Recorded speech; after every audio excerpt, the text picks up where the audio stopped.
बाबूजी बाला वाला का बैला करे बड़ तू दू गो औरी पड़ी दू गो हाँ मुखिया जी दू गो और पड़ी दू गो औरी तू गौरी हाँ तो 2 घंटे से बेसी हुए तो हम ना दिए तो दवा रखले बानी की का ये पहले ये दवा और पड़ी फिर निहुरा पड़ी का हाँ पकड़े के पड़ी ठीक बा एगो सही ले ले बानी तो 2 गो सही में का दिक्कत बा हाँ अब देखते एक दू गो दोसर बात बोला तन तो खाली बैले वाला कहत न तो कुछ बुझत रे हाँ वैसे बाबूआ ये सरल करना को दरिया खिलाइए देता है आई बा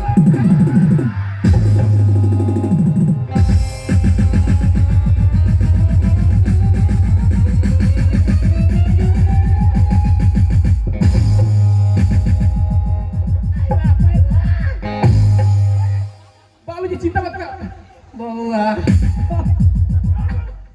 बबुआ हाँ बाबूजी बाबूजी उठी बबुआ बाला वाला नीडिल के गोल का दवा हो गई भीतरी है टूट गिर का कुछ आराम मिलता कि ना बाला वाला सुनो जा बाबू लोग हाँ इनका के दावा असर नहीं करत इंगरा के कोनो गुरु धामी के खावे के पड़ी ओ छतर गुरु धामी हाँ चले एक बड़ी हाँ अच्छा एगो काम करो लोगनी हाँ तू नहीं जा लोगनी दावा लेवे दवा तब तक इनका के हमें हाँ कुछ सीटी स्कैन करत नहीं ठीक है चलो भाई जा चलो लोग और अरे गए लोग दावा लेवे हाँ बाबूजी बाला वाला चुपचाप रहना डॉक्टर साहब सब ठीक कर दिए हाँ हाँ देखो सुई से ठीक ना नु होत रहो आप बताओ कि कुछ आराम मिलल कि आप पहचानते रहे कि ना हमरा के केकरा के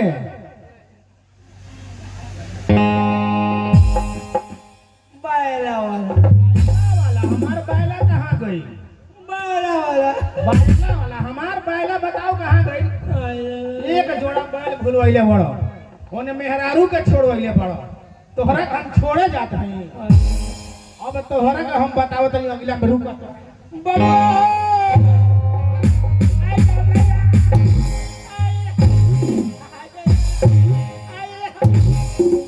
बताओ कौन है बाला वाला है नु बाला वाला सारा हमारा घर से बेघर कइले हमार बैल छिनवा के आ तू हमरा के चुप ए रो छुपाई तो नहीं पाचल ले बढ़िया से बाला वाला हाँ बैला वाला है बैला वाला बाला वाला तोरा के हम बताओ तनी कि हम बैला वाला तोरा के का करना आई बाबा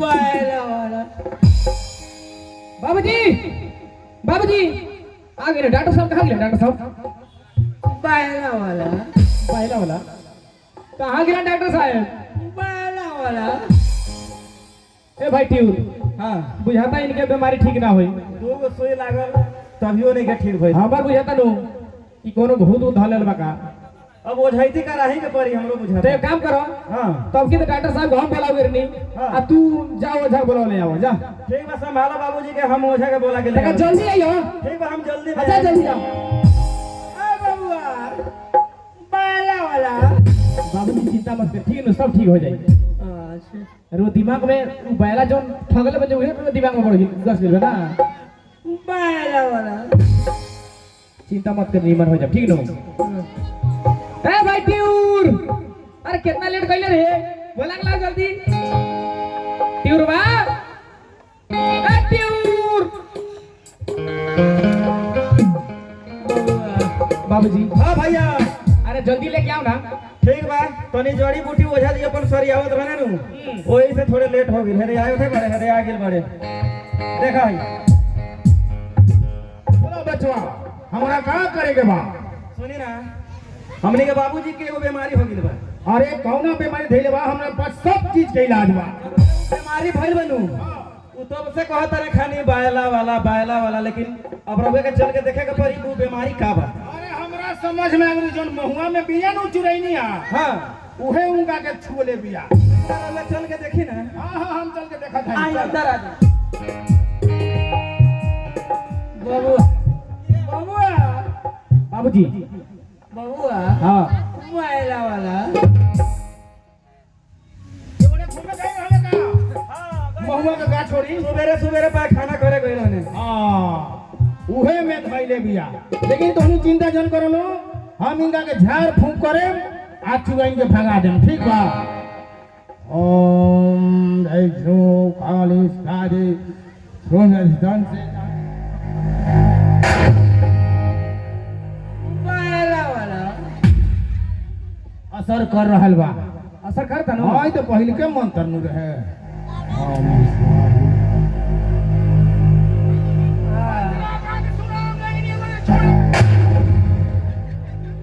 बायला वाला तीर भाई वो तो असर कर रहल बा। असर हो रहल बा।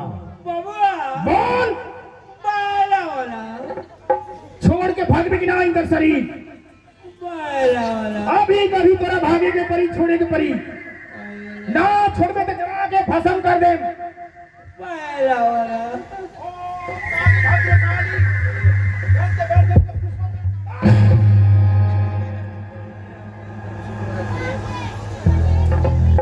सुना लोगन ये ऐसे ना मानी बड़ा ई भारी बिया।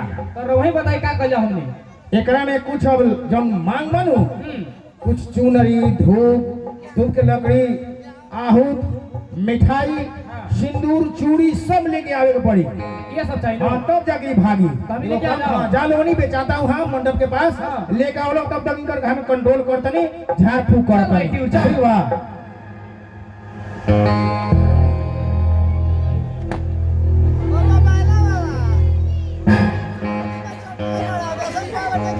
तोरा भूत है ले बा। बायला वाला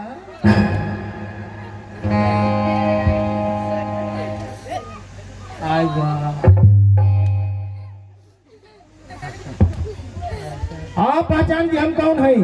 बायला वाला बैला वाला पहचान ले। बायला वाला हमार नाम है हरिया हरी जादव। आते हमार बैल एक जोड़ी पे पहड़ियोले बड़े। अब तोरा के हम वो हाल करम जब तक हमार बैल ना मिली तब तक तोरा के मारे बुझले। तोरा चलते हमरा का न करे बड़ा सारी जीवन में पहली बार के चलते